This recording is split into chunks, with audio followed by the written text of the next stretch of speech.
Hey everyone, welcome to the call. People filing in, we're going to take, a minute or two to get everything started just because people are going to be coming in on Facebook and they're coming into the webinar, but really pumped to have all you guys here right now.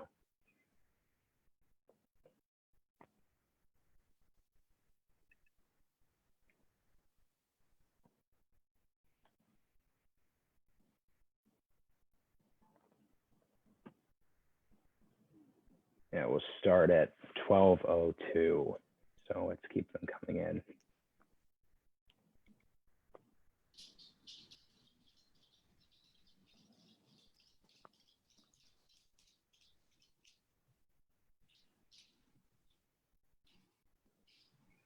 Okay, so my name is Marshall Kosloff. I am the Director of Outreach and Media for the Lincoln Network, and we're really super pumped to host everyone here for our panel, the Techlash After COVID. Though, as anyone could guess, there have been sort of media and news events that have sort of changed the narrative of what we're going to focus on today. But I wanted to start with introducing the panel and then switching it over to Terry Schilling, who at the American Principles Project is co-hosting this with us. So in descending order from my Zoom panel, we've got Matthew Feeney of the Cato Institute, Alec Stapp at the Progressive Policy Institute, Matthew Schilling, American Principles Project, and Rachel Bovard of, among many other things, the Internet Accountability Project. Just quick note, not everyone on this panel is on the right. Like, this is a really sort of cool opportunity to sort of take a step back and discuss the broader ways that everything from sort of the debate about internet censorship to sort of big tech and the sort of power they wield, how we can approach that from sort of different perspectives. But I'll hand things over to Terry before we sort of go through the rest of the introductions. Thank you so much, Marshall. As you just said, I am the Executive Director for American Principles Project, and I'm very excited to be here. The moment for our country is incredible. There's so much going on with the riots and with the coronavirus and with big tech. And today what we're hoping to do is have a discussion for how to address some of these issues when it comes to censorship and blocking people's freedom of speech. There's a lot of policy proposals out there, and we want to have a great discussion about it. But along with all those problems that we're facing with big tech, we just had last week, Twitter has announced that they're going to be fact-checking the president. They haven't said whether or not they're going to fact-check his political opponents, and they're just targeting him. So, it raises questions, who are these censors? What is their political background? Do they have a political bias? And do they have a right to have a political bias and be involved in censorship with a company that has millions and millions and millions of users? Ultimately, what our interest is in this is expanding freedom of speech, expanding ideas, and allowing more people to offer their ideas to this great American experiment. Our founders were such great men, and they didn't want to empower elites to tell us how to run our lives. They want to empower people. They did something very odd, and they took a big risk, and that's why we're here today. And so we have great panelists. They're all respectable people, all very, very smart. Some of them probably even smarter than me. Anyway, very excited to have this discussion, and we just really thank you guys for partnering with us on this. Yeah, so I think Terry sort of gave sort of a thesis statement for the way that APP is approaching this. So Rachel, let's go to you. What's your role, and what's your sort of approach for this sort of discussion in terms of like Terry did? Yeah, so I'm coming at it kind of representing the group of conservatives that's concerned about the growing power of big tech. Lately this has been, just a Section 230 discussion, but our concerns are much broader than that. We want private industry to flourish, but when private industry takes a growing role over everything from speech to market access to individual privacy, to elections, those things have policy consequences. And so the right isn't monolithic on these questions. So that's kind of what I'm here to discuss. Great. Matthew? Yeah, so I focus on issues associated with emerging technologies and civil liberties at the Cato Institute. So that involves a lot of work on law enforcement technology. So I've done work on facial recognition, drones, body cameras, those kind of things. But more and more, I think speech issues are at the forefront of a lot of the emerging technology debates. And my take on this is pretty typical of a free market liberal, which is I want there to be a entrepreneurial and innovative tech sector in the United States. I worry that complaints from the left and the right about how some of these big prominent firms are behaving actually risks being anti-competitive in the long run, hampering speech in the long run, growing the size of government, and making it harder for the market to function. Great. And Alec? Hey, I'm the Director of Technology Policy at the Progressive Policy Institute. We're a center-left think tank in DC, working with moderate Democrats to advance our policy goals. And I come at it from a similar perspective to Matthew in terms of wanting to see the tech sector operate on free market principles. Where I might differ from Matthew is our think tank often sees more market failures, more opportunities for government intervention to improve the status quo, as well as the need for redistribution in cases where the market outcomes are very unequal and don't necessarily provide a safety net for people. So that's kind of our approach, how we do things. Yeah, so with jumping into it, I tweeted from on Lincoln's account earlier that we're going to solve all these issues in the next hour. So I'm excited to do that. And just a quick note for the participants, please add your questions to the queue. Basically, depending on how the conversation goes, we'll spend the last 15 to 20 having the panelists respond. If you have a specific question for a specific panelist, like make sure to put their name in it so we don't just throw it to everyone. But yeah, jumping in, I think the big issue we have here is that all these sort of tech policy issues have been intertwined with the culture war. So I think the biggest issue, Terry, when you talk about censorship, is that I very much understand where you're coming from, but I could easily see people on the left and the center saying, putting a fact check on things relating to elections, like, you know, Jack Dorsey did, isn't censorship. So could I get everyone, starting with you, Alex, specifically, like, what is censorship in this context, do you think? That's a great question. I think this is where I think I might have some kind of sympathy for our friends on the conservative movement who want to see some kind of more action on tech, because I think that in this debate, I often see that legal terms and layman's terms get conflated and kind of confused in this discussion. So I think that when you see things like what is a public forum, just from my understanding, based on what legal experts tell me on the case law, that it's really tough based on current interpretation to say that these big tech platforms, even no matter how big they are, they're not protected as public fora, and therefore they don't have any kind of First Amendment obligation to their users. But the platforms themselves have First Amendment protection to moderate their content the way they see fit. And they have obviously Section 230 protections. So they don't take on liability when they do that kind of moderation. But I think that there's the First Amendment understanding of these terms.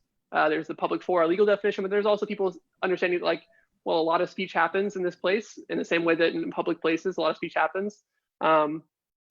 There's a concept of free speech as distinct from the First Amendment. Just more speech being available to people is better. And so I think that in this debate, often these things get conflated. And I think that the way I look at it in terms of what Twitter did in censorship is the idea that, well, this platform didn't exist a few decades ago, and there was no way to access people sharing their opinions directly without going through gatekeepers and authoritative channels. So I think in general, it's obviously expanded speech. And then it makes sense when there's some kind of algorithm doing the sorting that there needs to be some kind of pushback in terms of labeling content or limiting it in some way. And we can obviously debate the merits of that. Yeah, feel free to jump in if anyone has some immediate thoughts. Yeah, I would agree that we shouldn't confuse our legal terms with layman or conceptual terms, but I think they're nonetheless important.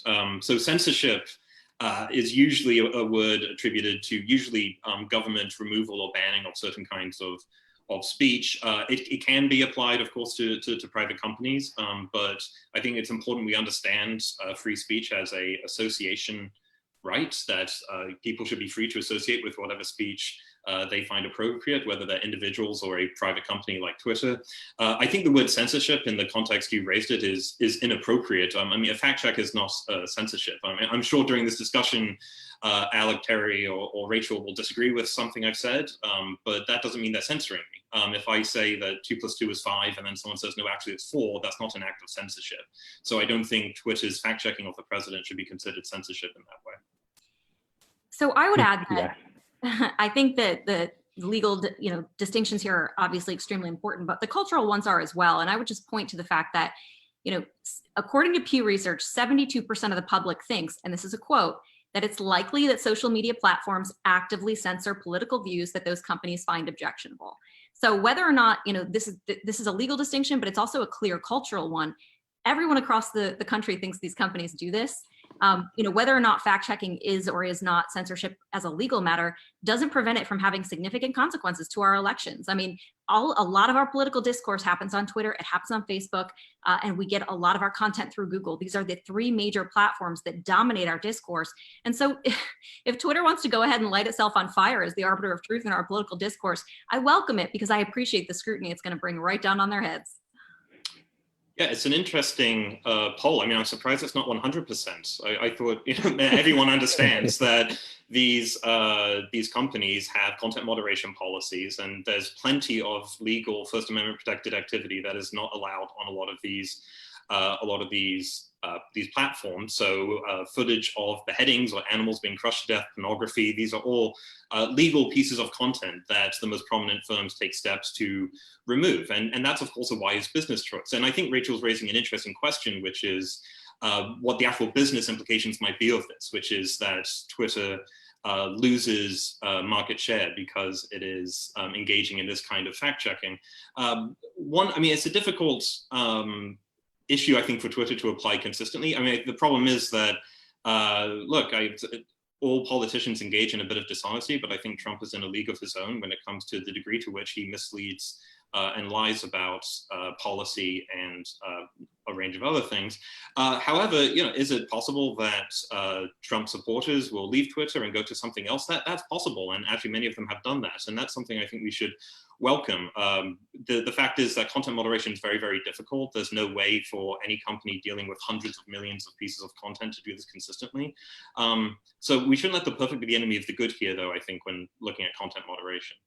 If I could just tag on there real quick, because I think there's a really important thing that in this debate, often we mix together the idea that you can criticism of the platforms and their behavior, and then that automatically assuming that needs a policy response or some kind of policy response to make the status quo better. And I think a helpful analogy here is the situation around YouTube and quote unquote radicalization and the way that the algorithm was recommending content over time. There's a lot of conflicting reports on evidence of this happening, but I'm genuinely persuaded that this was actually a significant problem 3 or 4 years ago, based on what they were optimizing for in terms of engagement and the idea that you just show someone a little edgier content over and over. Maybe you're actually influencing the content they see and how they act. And there was lots of news coverage of this, tons of podcasts. Everyone was paying attention to this and being critical of YouTube for potentially facilitating this. And they changed the algorithm. And all the evidence I've seen in the last 1 to 2 years is that this problem has basically been fixed. And so that's a situation where there was public scrutiny, private action by the company for a problem that most people agreed was potentially a problem, and it didn't require any new law or legislation. So we've teed this up for you, Terry, so we need to get the response. Yeah. So look, I guess that my problem with I think that censorship is I have a broader use of it, and I think that while we all have the right of freedom of association and assembly, there are obviously limits to that. And we decided with passing civil rights laws that, there are certain things that you can't base freedom of association on. And I totally accept that. And I think that we're now facing not as critical as an issue as we did in the 50s and 60s, but we are talking about limiting the freedom of speech of certain people because we politically disagree with them. Now, when it comes to the fact checking of President Trump, my issue is that who determines what the facts are? I know who determines what the facts are, and it's the people. You can come out with a report, for example, that comes from the Heritage Foundation on the same exact topic, analyzing the same exact numbers, is going to be very different than a report that comes out of Brookings. And I think that we need to be very careful. And I think that these big companies should always err on giving both sides of the story. So, for example, President Trump was fact-checked on criticizing the mail-in balloting system and how it's open to intimidation and voter fraud, which is absolutely a fair criticism and concern to have about this process. We've seen in California that the mail-in balloting system has been greatly abused. Intimidation tactics, ballot chasing, harvesting. There's a lot of questions that should be asked about this. And for for Twitter to get involved in this and try and tell us exactly what the facts are, one, I think we should know who these fact checkers are, if they're donating to political candidates, if they have a certain ideology. And look, I think that Facebook, for a lot of this, has been a great player in this. They've put together councils, and the councils are represented by a diverse group of people. I wish they had more conservatives on board. But at the end of the day, if you're going to do the fact checking, you have to have an equal amount of conservatives, independents, and progressives on board with it. Otherwise, you're just going to have a propaganda machine that is serving as a political weapon for a political party. Rachel, I'm going to add a critique for Matthew and Alex, and I'd love for you to sort of jump on, because I think it'll be up like sort of alley, the area you focus on. When I hear talk about sort of like people could choose to go other platforms, or the debates about market share, it seems to be sort of missing the point, because I think and this is sort of why the culture war dynamic is like really tough, because like you could say, okay, yes, like conservatives could go to places other than Twitter and other than Facebook, but like as anyone knows, like those are places that are pretty quickly captured by like weird, like antisocial people, right? Like there's a lot more like weird white nationalists on like a platform like Gab than there are on Twitter. And like that presents an issue. And part of the issue here, and this I think goes to the critique that Rachel makes, is that if we don't discuss this conversation about the public square when factoring in sort of the power that these platforms actually have, if we don't talk about the network effects that they use to make leaving the platforms more difficult, it seems like we're not really leaving anyone anywhere to go. So like to Alec, when you were talking about how, hey, like we could solve problems that don't require government intervention, I think it was a great, the usage of the radicalization was like a great one, because that's not a culture war issue though. I think like that's an issue where most people agree that like radicalization and like that's bad, like that's not controversial. But when it comes to these things like fact checking, when it comes to things like my list, I think the issue is that when there's a lack of trust, that doesn't work. So the issue people have is that people don't think a President Joe Biden is going to be fact checked in the way that a President Trump is going to be fact checked. But I'd love for you to sort of like interject on that line, Rachel, if you have anything. Yeah, I mean, I think it really does get to whether or not, there's a refusal to acknowledge that these companies play a role in the public square, as a legal matter, and that's fine. But from a cultural perspective, they do. It is where our political speech happens. Facebook, acknowledges as much. In a leaked memo, they acknowledge the fact that they can swing elections, that they claim they got Donald Trump elected, they can unelect him the next day. Those things have consequences and ramifications that we need to be talking about. And in terms of, being able to go to another platform, Twitter has no near-term competitor. Maybe Facebook does. If they do, they'll just buy them. So, we're seeing a huge amount of antitrust scrutiny over Google for the same question. And by and large, a lot of the examples people use is, oh, well, look at MySpace, it existed and then it didn't.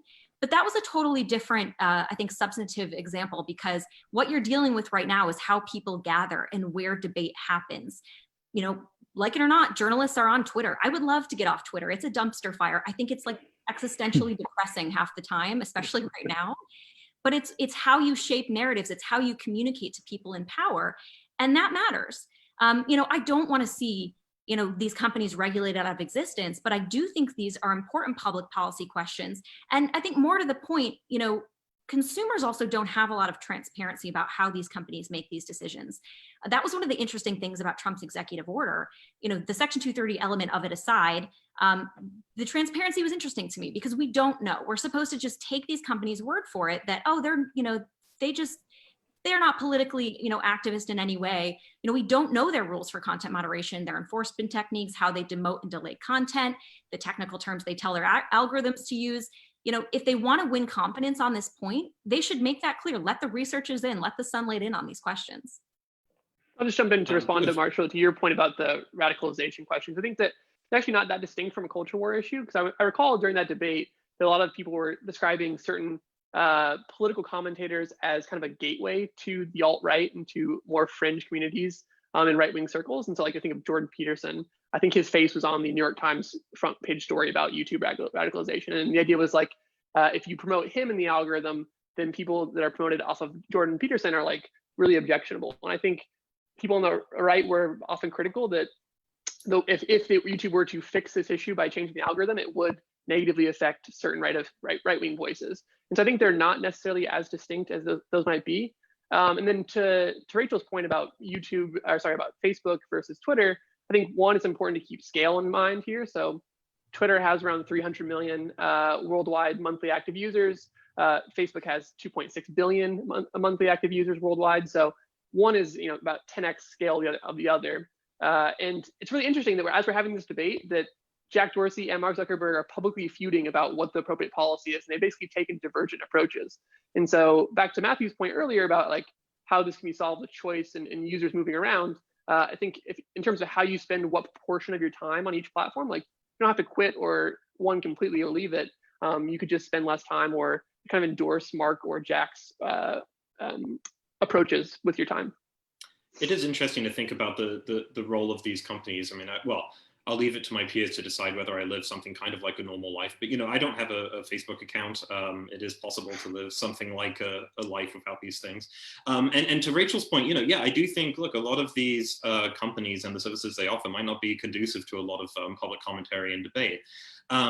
However, on the point of choice, I think there is choice out there. But look, you'd be naive to deny that YouTube, Google, and Twitter, Facebook are the biggest ones. But at the core, I think it's important to remember that the First Amendment's a protection against government action. These are private companies, and there's the analogy of this as a public forum, I think, is misguided, if only because you don't get to impose yourself into someone else's private property. If it is true, look, I mean, to Terry's point, if Twitter decided, look, our goal is to fact check Republicans, they lie more than Democrats, so we're just going to engage in this and we won't fact check Joe Biden, they should be allowed to do that.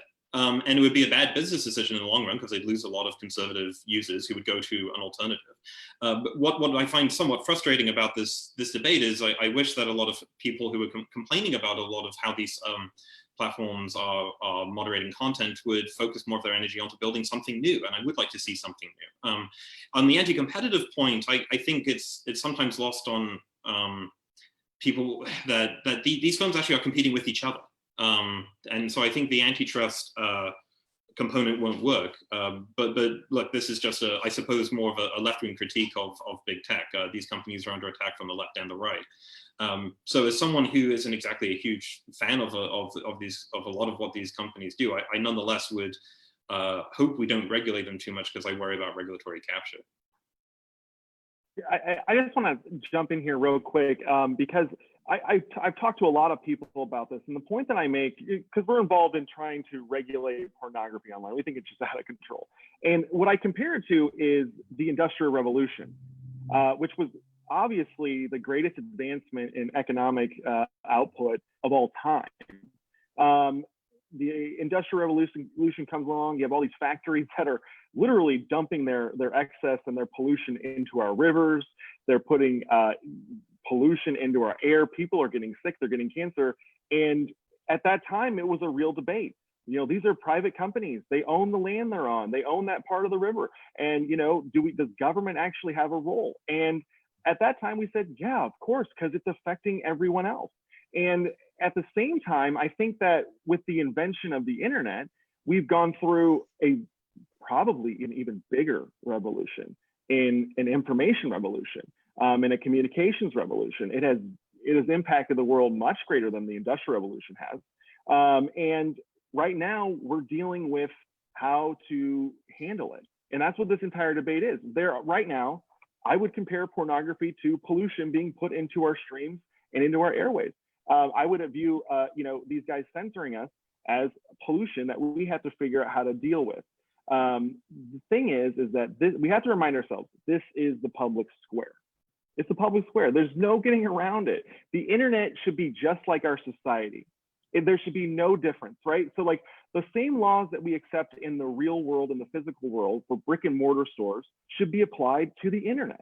And if you're gonna open up a place where people can come and discuss ideas, it should be held to First Amendment standards and obscenity standards. You should be able to, look, I think you should be able to restrict people for obviously racist content. There are certain rules that you can have, but look, and here's the thing, what we do at APP is we don't just try and complain about things. We come up with a policy solution that we think is a middle ground that both people can agree to, both sides can agree to. And with our Section 230 reform that we've come up with, it basically acknowledges that the internet's a public square and it's a platform, and it gives people the opportunity to either one, reduce their size to be not to dominate in the market, to either face liability, or 3, adhere to the public square rules.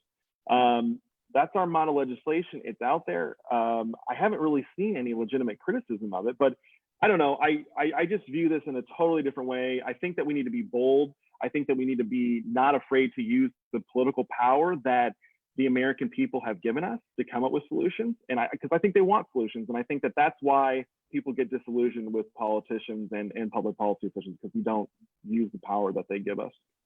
I would just want to just quickly on that. So, okay. I get so a lot of people are upset about pornography, and we can have a debate about the negative effects of porn. But keep in mind, any power that a conservative group could use to amend the law to restrict the spread of pornography is the same kind of hammer that the left could use against gun owners. In fact, some of the most prominent critics on the political left of Section 230 point to websites like Arms List that allow for the private sales of firearms as the kind of behavior that isn't appropriate for Section 230 protection. So just be wary that in a campaign against pornography, you risk some collateral damage there. And secondly, I suppose we should try and, sorry, if I could just quickly, I do want to hear your response to that, but just very quickly, I think it's important to keep in mind what kind of a consistency in the argument, because on the one hand, you're saying we should have a public square, which enjoys First Amendment protection, but on the other hand, you're saying, well, we should have the same rules for brick and mortar stores, and brick and mortar stores are totally free to eject people who are using language that they disagree with. And so I don't see those two as compatible. Not if they're a public platform. Well, but this is, so again, this is, I know we decided at the beginning that the legal and conceptual definitions are confusing, but I think that is important, because I'd like to understand your position more. But so look, we obviously distinguish between platforms and publishers, right? And publishers are obviously liable because guess what? They edit the content. And right now, it's very obvious that these social media platforms are trying to have it the best of both worlds. Now, regarding pornography and restricting this, look, there are already laws on our books that restrict obscene material. There are I forget the section of the law right now, but there are laws that say you can't transmit obscene material to minors, you can't transmit it across state lines, you can't transmit it through the mail. There are lots of restrictions, and we've had laws that everyone agreed to, right? So we obviously tell porn stores, hey, you can't open up next to a school, you can't open next to a church. You have to go all the way to the really bad end of town. And by the way, if you get caught selling and providing any obscene material to minors, you're going to jail and we're shutting you down. Now, somehow or another, with this information revolution, our courts and our elected officials have refused to show any type of political will to have the same standards that we all as a society agree on. That's what society is, right? That's what our laws are. It's us coming together and agreeing on what's acceptable and what's not. And so somehow or another, the porn shops, the brick and mortars, they'll get shut down if they provide it. But browsers or YouPorn or Pornhub, they get to, not only do they not verify the age of people consuming their obscene material, they don't even verify the age of people uploading it. So we have actually uncovered 15-year-olds uploading their own porn videos. Now, who's liable for that? Because right now, Pornhub's not liable for anything because it was uploaded by the user. How is a 15-year-old held liable for posting their own pornography? These guys are profiting off of this, and we need to rein them in. Sorry, I like to talk about porn, at least regulating it anyway. No worries. So I guess a question for Alec and Matthew then. I think Terry's doing a great job of bringing up sort of the way the conversation around these platforms and the internet in general has changed since 1996 when Section 230 happened, when we had this sort of discussion. So are there any reforms or changes, right? So that you guys think, are there any lessons we've sort of learned over the past 15 to 20 years? So I think that example of what do we do if a 15-year-old uploads content to this platform? What do we do if there are these very clear examples of platforms where speech is mostly trending towards? Are there any, I don't want to even say concessions, but are there any sort of changes that you think we should make? Once again, this is a law. Yeah, I think the problem for me is that the main thing on the table that both you see on the left and right is that revoking Section 230 is the main avenue to solve this problem. And I think it would do more harm than good, because that law allows companies, incentivizes them to moderate their content. That's why they have community standards. The biggest ones, Facebook and Twitter, have community standards against all the kind of the content we're talking about here. And I think part of what gets confused in this debate is the stakes of revoking 230 and what would happen to these companies. I would argue that it would basically make their current business model unviable. And if they're liable for content posted by their users, they won't be able to survive in any kind of their current state. And so I think it's the death of social media. And on the right, you see figures like Senator Hawley and others who want to empower the FTC to enforce some kind of neutrality provision and make platforms liable if they're not being neutral or fair or adhering by a public square standard. And I think that's trying to assume there's no trade-off here, that we can just get more speech, fair speech with no cost. But I think the companies will run into so much liability that they won't be able to operate as social media platforms, and we'll just lose all the speech we currently have. And I would contrast that with certain commentators like Matt Iglesias on the left and Michael Brennan Doherty on the right. And I think they're more clear-eyed about the trade-offs. And they say, like Michael Brennan Doherty had a tweet last week about how Facebook takes public libel and slander and turns it into private profit for its own gain. And he just believes that the business model is incorrect and immoral in a sense. And to Terry's analogy to pollution, he's saying that there's so much pollution in the public discourse that it erodes our institutions and it's just toxic, that it's worth revoking Section 230, any other kind of protections you think disproportionately benefit tech platforms. And if they shut them down, they shut them down. And Matt Iglesias also talks about like research showing that Facebook does more harm than good in terms of like mental health or social well-being. And so he's just saying like, it's a bad company and I'd rather not see it. And so that's like a clear-eyed trade-off of like, we're gonna lose the good speech with the bad speech, and people can disagree about the net, how those things net out. So can I just jump in? Please go ahead. Yeah, right. Yeah, Rachel. Actually suggesting revoking Section 230? Who is who's actually suggesting revoking 230? I believe Joe Trump Biden and Donald Trump both did. Yeah, Trump had a tweet that said revoke 230. No, right, but they can't, right? Like the legislature has to do that. And so I'm asking, what bills are there to do this? Because a lot of this time, I think this gets put into this binary framing that like it's all of 230 or none of 230, and that's I don't think what any of this legislation is suggesting at all. It's suggesting reforming 230 or updating it. Now we can say, well, this is going to burn down the internet, and usually that's the response. But we've done it before. We've amended 230 before, and I know a lot of you disagreed with that at the time. But we did it in 2018. The internet is still working. And so I guess I just think our conversations around this issue should be a little bit more precise. Section 230, and I know, Matthew, you've taken issue with this in the paper, in the Medium post that you wrote, but to your point, the point that Alec just made, it is central to tech's business model. Tech cannot exist without this government protection. In effect, it is an implicit federal subsidy to tech, and that's not my framing. That's Eric Goldman's framing, and he's arguing that it needs to be, right? We need to keep it that way. But he's the most probably prolific and respected pro 230 person out there, and he even acknowledges that it's a subsidy. So I think what Congress is doing is saying, look, we gave this, we need to review it. This is a 26-year-old statute that doesn't necessarily reflect the modern internet. So I think when we talk about this, we need to not say, no one's suggesting revoking 230, who can actually do it? You should talk to Trump about that. Yeah, so there's a lot there. Look, I do think that, look, even people on my side can fall into a trap of believing that, we treat the Section 230 like the Magna Carta of the internet. Look, it's a law. It can be amended. It's been amended before.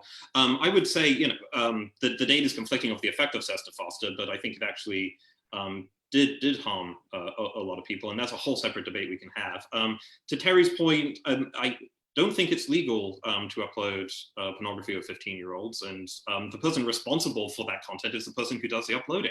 I mean, central to 230 is the radical idea that people are responsible for what they say and what they do on the internet. And one other thing that I would like to stress is the internet's bigger than Silicon Valley, and it's bigger than social media. Section 230, I think, is discussed a lot in the context of Twitter and Facebook, but it protects firms that aren't involved in the social media business at all, and it protects companies and interactive computer services, big and small. And I appreciate that more and more, actually. I forget the author, but there was a piece in The Federalist, and I disagreed with almost all of it, but something that I did like about it was that the author embraced the notion that, yeah, look, that maybe social media should just be burnt to the ground. Like, maybe this has just been a massive mistake. I don't buy that, but I think people should actually focus more on where 230 came from, why it was written. It didn't come out of nowhere. And look, maybe social media is horrible, maybe the modern internet's horrible and we can build something better, but we shouldn't pretend that amending Section 230 wouldn't have serious effects on the amount of speech we see on the internet. So we're 5 minutes out from taking questions. So I think we've hit a lot of things, and actually Neil Chilson in the comments pointed out that like we can try to be a little more precise when we talk about the internet. All that being said, I want to give everyone the chance to sort of make like a closing statement, like, and basically frame it as sort of like, okay guys, like what are our takeaways, right? We're moving deeper into 2020. Something's clearly going to happen in 2021. Like what are our takeaways and how we should be approaching these issues? Let's start with you, Terry. Marshall, could I start that off? Yeah. So I just want to respond to the idea that, you know, it's illegal and the liability falls on the 15-year-old. It reminds me of, you know, there's an episode of The Office where the manager, Michael Scott, forwards a very offensive email to the entire office. And he says, well, I didn't write the email. I just forwarded it along. You would never, you know, arrest someone for forwarding drugs. Look, Pornhub is hosting this. They're making a lot of money on it, and there's liability there. You know, you don't get to say, well, the 15-year-old, first of all, 15-year-olds can't even consent, so I don't even know how you would prosecute them. But they're profiting off of it. They do nothing. They're irresponsible. We also, the thing that that a lot of people forget is that our law punishes neglect, and when you act as an irresponsible player. So if you don't do due diligence to keep 15-year-old pornography off the internet, you're liable for it, and you shouldn't be held liable for it. But right now they're hiding under Section 230 and lots of other laws, and we should be enforcing it. But look, I think that this is a lively debate. I absolutely love it, and I think that there's a lot more to discuss, and I'm looking forward to getting to the questions. Yeah, Rachel, how about you? So, you know, I think this is an important debate, and I think efforts to shut it down or dismiss it are misguided. This is you know, like I said in the beginning, the power of these tech companies is unprecedented. It's not just speech, right? It's a whole other area. It's data privacy, it's behavior, it's elections, it's market access. And this idea that somehow the Techlash is over, I think is just patently untrue. And you can look at any number of areas from the robust antitrust enforcements going on at the state and local or state and federal level, you know, to kind of the Twitter inserting itself in the political debate, and I think the policy ramifications that's going to have on them. And so I really do think as conservatives, like, you know, when did we stop being concerned about, for instance, small business getting, you know, shut down by sort of corporate behemoths? When did we stop that? You know, that should be a concern. When did we stop caring about, you know, the power social media has to compel behavior in elections? When did we stop caring about that? So these are things I think that should be discussed. I think you know, trying to push it into a pro big government or pro small government is not a correct framing. There are legitimate concerns on both sides and good arguments on both sides. And so I thank you kind of for putting this together, because I think this is the debate we're going to be having in the future. Yeah, Matthew.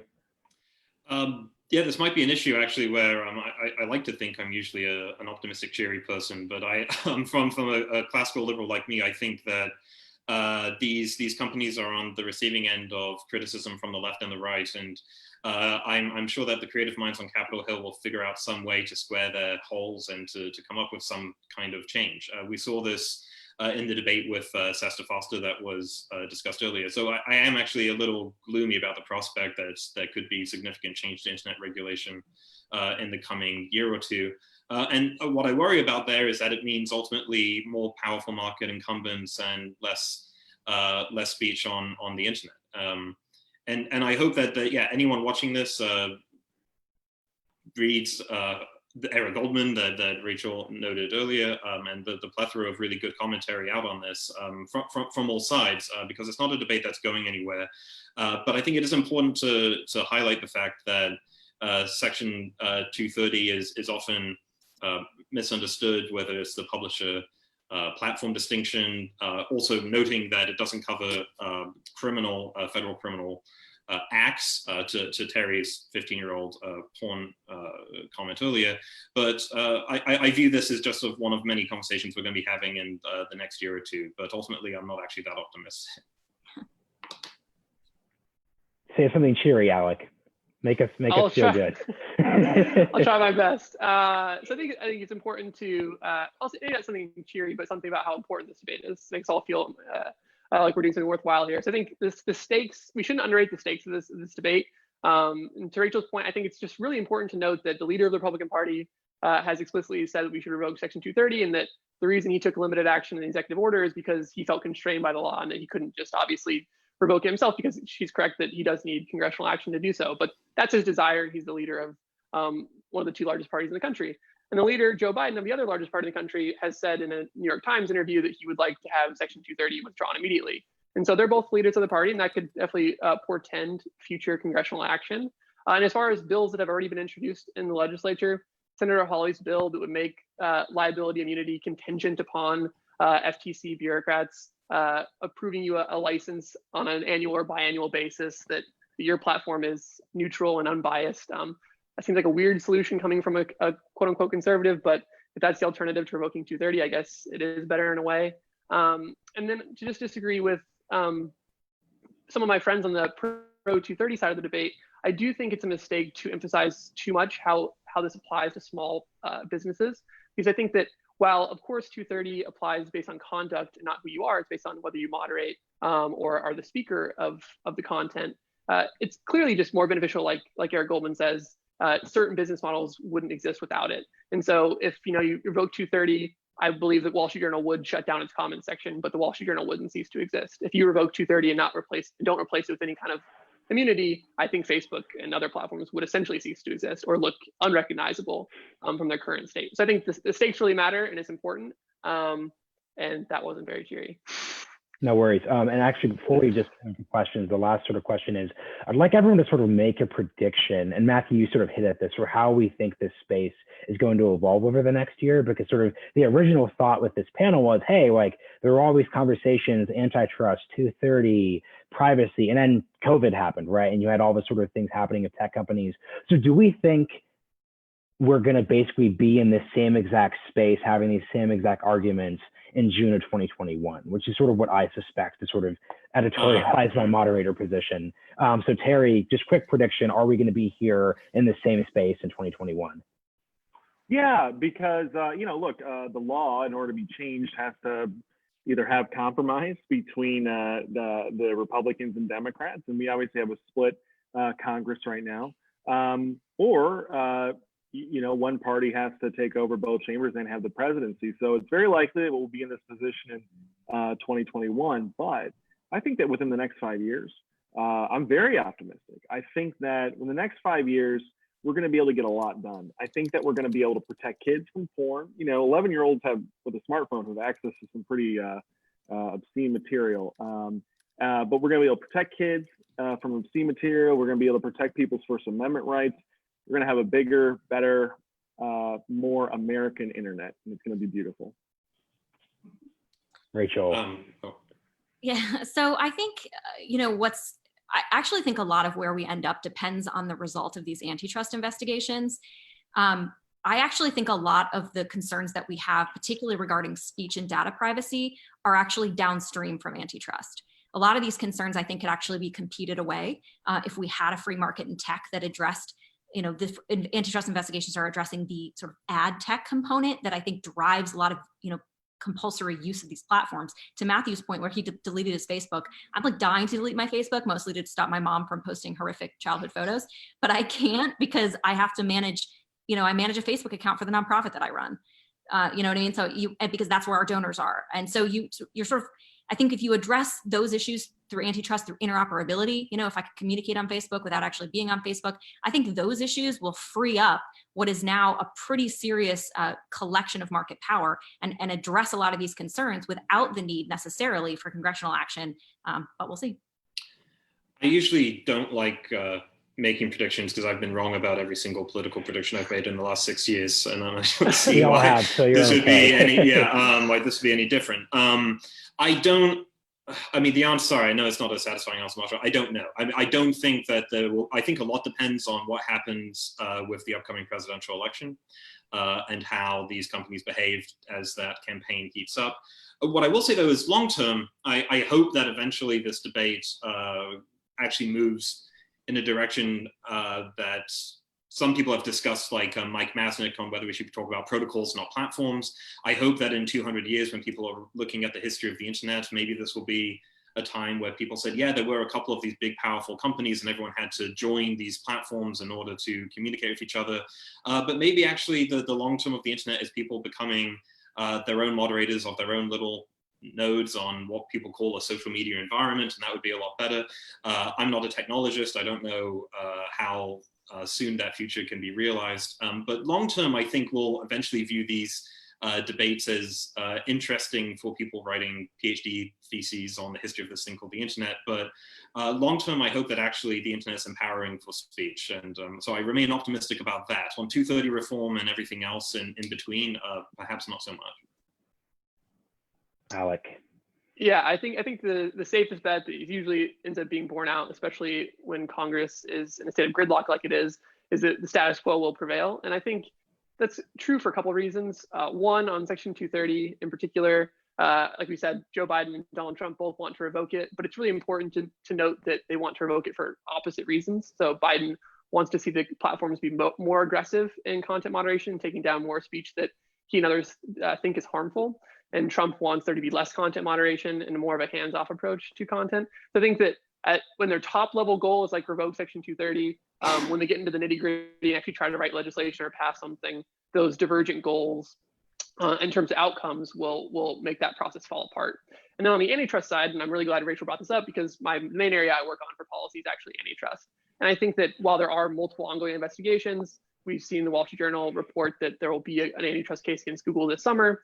I think it's really important to note that all the things we talked about here today, I don't think anybody mentioned that a big problem facing American society is that digital ad prices are too high. And that's really what the cases are going to be about based on early reports. And so all of the things we're discussing here today as problems, they're going to try to claim that Google has monopolized the ad tech market.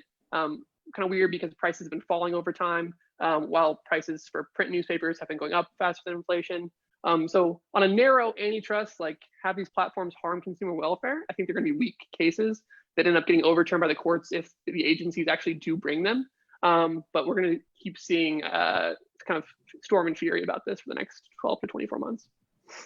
Yeah, great. So pivoting to questions, there's some in the chat, but I'm going to start with the question and answer section. Jerry actually had a couple questions, but I think his first one sums it up, right? And this could go to anyone. Facebook, Twitter, and Google buy out threatening competitors. They have a huge amount of money, and they purchase anyone who tries to compete with them. How is it possible that anyone could, how is it, I think it'd be helpful, because Rachel got to this sort of point. Could you guys just talk out how someone structurally would compete against Facebook or Twitter or anyone in these sort of spaces? Is this like a different business model? So maybe you have sort of a subscription-based social media service. Maybe it's more niche focused, right? What would that, if your point is, if you're a conservative looking at the power that these companies have for good or for ill, how should they be thinking of this space?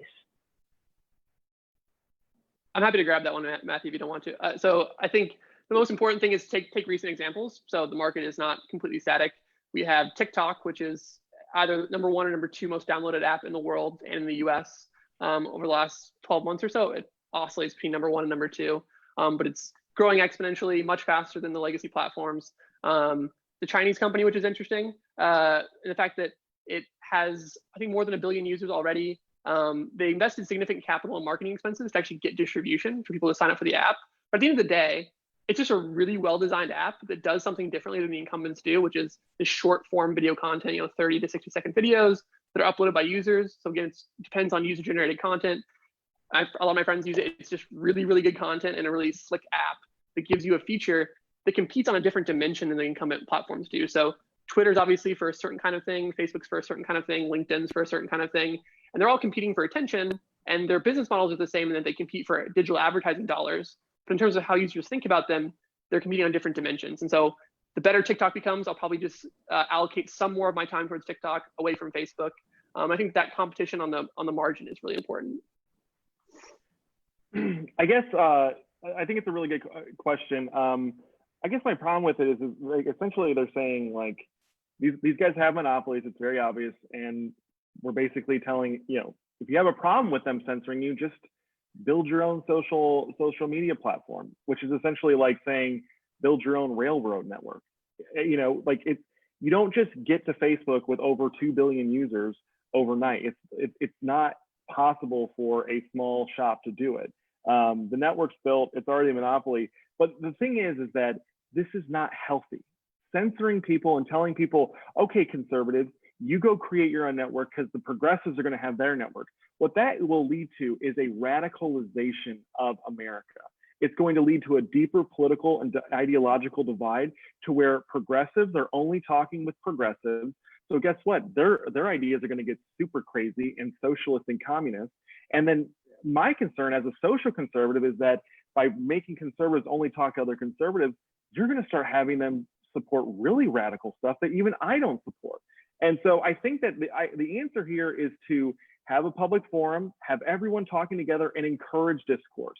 Discourage, you know, the sectioning off and the division of America. Otherwise, it's going to get much, much worse. But I think Rachel is probably going to say something much better than me. No, I was just gonna. I mean, I think it's a very interesting question, right? Like, we've seen near market competitors either, well, I don't think anyone has actually successfully gotten to be a near market competitor to any of these companies. And if they do, they just get bought out. I mean, Instagram was bought out by Facebook. I think TikTok, you know, if you want your data to go straight to China, use TikTok. So I think there's a lot of national security questions there that are going to be addressed, I think, from a congressional perspective, possibly, or at least given some oversight. But I think that the point I want to make too is that the presence of numerous players in a market is like far from indicating the existence of competition. You know, I see Neil Chilson raising the idea of Zoom. So yeah, maybe there's a competitive marketplace in the meeting app. That's like maybe 0.0006% of what Google does. Google's dominance over this whole kind of atmosphere is actually what got me interested in tech in the first place. I come from sort of a libertarian background. I was Rand Paul's legislative director, worked for Mike Lee, helped write and pass USA Freedom, which ended bulk metadata collection. Surveillance is what got me interested in this from Google. You cannot opt out of Google. Google surveils you wherever they go. And not only that, they're a serial liar about what they do with your data. And there's no meaningful check on that. And I think contra Alec, I do think that there is a strong case that, you know, 50 state and territory attorneys generals are bringing. And if you have Texas and New York agreeing on something, there might be enough smoke that there's a fire. And so I think that that's a huge area of concern because that's a compulsory you know, area for I think what's driving a lot of usage of these platforms. For anyone watching this that's interested in how Google controls the ad tech market, there's a great paper on SSRN called "Trust Me, I'm Fair." I encourage you to read it. It has a lot of good data on the ad tech market. But to Terry's point, I think give me an example of a near-term competitor succeeding over any of these platforms. I'd love to. I think, and just to add to Terry's point real quick, which is just that, like, we're talking about speech here, right? So like speech, political speech, like I think people sort of, Rachel may think made this point earlier, but it's important, like Twitter is where news is. Like news isn't on TikTok, right? So like I think it's important that if we're talking about competitors to Facebook, we acknowledge that TikTok isn't exactly doing the same function that Facebook and the public discourse parts we're having. Well, I don't know. Okay, so a couple of things. One, there's a world of difference between market dominance and a monopoly. All right, like Starbucks is not a monopoly, and it's true that if you don't like Twitter and you're looking for something else, it's unlikely you're going to find something that has the exact same functions that's as popular as Twitter. There is Gab, but fortunately, a lot of people aren't real fans of white supremacy and conspiracy theories. And actually, like in this space in particular, actually competing with market incumbents is easier than in a lot of traditional industries. So yeah, competing for building railway tracks is slightly a different thing. But we are talking about speech, and I think that raises the interesting point that these companies do change. So you're right, Marshall, to point out that, so TikTok isn't doing the exact kind of thing that Twitter is, but Facebook didn't start out as a platform where people would share almost literally everything about their lives and organize events and all sorts of things. It started out as a college-based social media thing, and it's changed. TikTok's not going to be the same. It's going to change. The worry here is that if we impose a degree of regulation, whether it's from the traditional lefty antitrust or the more right-wing concern about speech, I worry that we'll see what libertarians always identify as regulatory capture, which is these companies are going to oppose regulations up until the point they view them as inevitable, and then they're going to write them. And that's going to make them more powerful. And I think that's something we should all keep in mind. Yeah, can I last quick please. on this issue? Yeah. So I think there is a distinction between antitrust and regulation, and the fear of regulatory capture is real. I don't want these companies writing the rules just as much as you don't. But antitrust is law enforcement. Antitrust is on the books. Antitrust is to ensure a fair and free marketplace. Nobody wants to create special antitrust rules for Google. We just want Google to play by the rules that everyone else plays for. So I think that that's just a distinction that I wanted to make. I think there's a good, oh, sorry, Alec, please. Just one quick point. I think an important concept to introduce to the conversation that's really relevant in any kind of antitrust discussion is the idea of multi-homing. It's the idea of using all these services simultaneously. So I know I love seeing like screenshots of people's folders on their smartphone. Like they're like, oh, this is my video conferencing folder with the 10 different video conferencing apps I use. This is my social networking folder using the 10 different social networking apps I use, or my messaging folder. Like, users are not a zero-sum game. So I use Facebook, Twitter, LinkedIn, Slack, SMS, email. Those are all ways I communicate with people in my network. And many of those businesses all are ad supported, so they compete in the digital advertising market. But back to Matthew's point about like, is this a monopoly? Or are they just a large business? Even Google, the largest player in the digital advertising market, they have about 30% of the US market for digital advertising. So, and again, prices have been falling precipitously over the last decade. So in terms of like, is there a consumer harm like antitrust case to be made? It's gonna be really hard to make it on those grounds. And you really have to kind of reimagine what US antitrust law would be to find these companies liable. Yeah, and I think to add to a point Terry made earlier, which is that I think part of the issue here is that we are going to have to reimagine how we discuss these topics, right? Like, I think the issue is that I think that the discussion about antitrust is solely being about consumer harm. Whether or not like there's government intervention or not is going to require reimagining, because like, once again, like, look at the advertising issue, right? So that's an issue that, like, and I don't think tech platforms are to blame for the demise of journalism, but when there is sort of like, a accrual of ad tech revenue, it's harder for journalism and for newspapers to actually sell it, like actually exist as a business. So we have to think about the sort of broader things too. So Terry, there's actually a good last question for you here, and feel free to jump in, anyone else. Patrick asks, how do conservatives, and I think this is for you, how do conservatives reconcile the fact that they're willing to tell people to move to different states to find better policies, but moving to a different platform like Reddit or Gab is a step too far?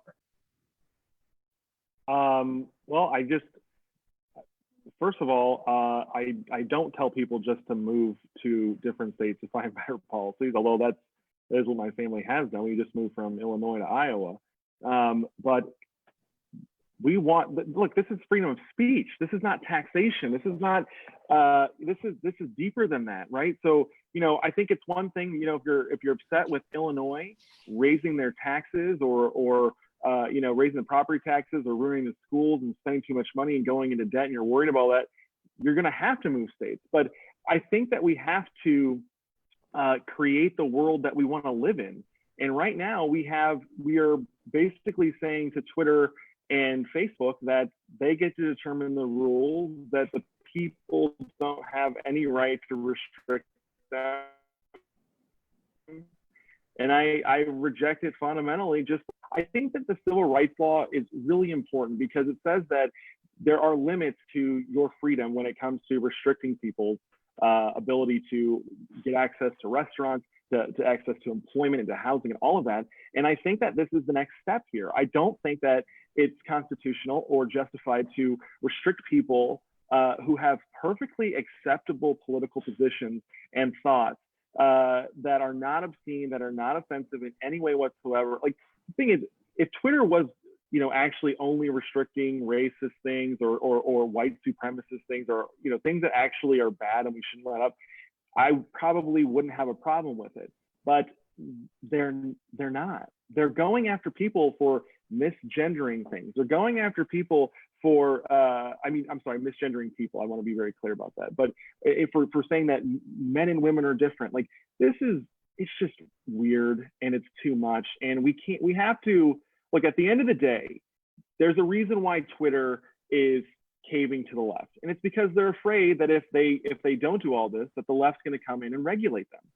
They're not afraid of conservatives regulating them and using the force of the law.